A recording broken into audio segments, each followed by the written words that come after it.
100 miles an hour. Fifth delivery, first over, clocked in 100.1 miles per hour.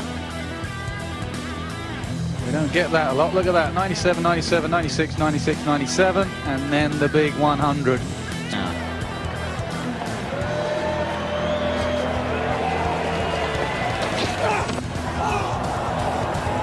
161. It is getting faster. Can you believe it? Now the world record is 161.8.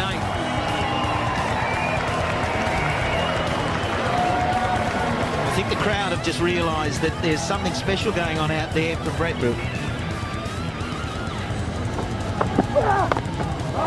quick from Schwebach, an excellent over, a maiden from the Speedster 4 was gone. 100.2 miles an hour. Brilliant stuff.